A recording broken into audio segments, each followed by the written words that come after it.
আমি আমার বাবার মতো যোদ্ধা আজ পর্যন্ত দেখিনি। আমার বাবা আমার পড়াশোনার জন্য তার সর্বোচ্চ ত্যাগ করেছে, এটা আমি বলতে হবে। আমি ঘামতে দেখেছি, তবু থামতে দেখিনি। আমি আমার বাবার মতো যোদ্ধা আজ পর্যন্ত দেখিনি।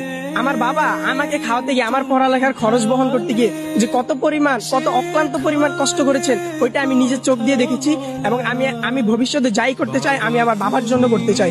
আমি আমার বাবা এবং আমার মায়ের জন্য উৎসর্গ করতে চাই। কিন্তু আমার জীবনের একটা আফসোস, আমি আজ পর্যন্ত আমার বাবাকে একবার জড়িয়ে ধরে কান্না করে বলতে পারি না, বাবা আমি তোমাকে ভালোবাসি, আমি একদিন প্রতিষ্ঠিত হতে চাই, বাবা আমি একদিন তোমার আদর্শ ধারণ করতে চাই। আমি এই কথাটা আমার বাবাকে কখনো বলতে পারি। আমি আমার তরফ থেকে আমার বাবা মাকে আমি যত সর্বোচ্চ স্থান দিতে চাই। আমার কাছে যদি সাধ্য থাকতো এবং আমার বাবা মা যদি ওইটা চাইতো, আমি আকাশের চারটা যদি পারতাম, আমি আমার বাবা মাকে এনে দিয়ে দিতাম। কারণ আমি আমার বাবা মার জন্য সর্বোচ্চ ত্যাগ করতে রাজি আছি।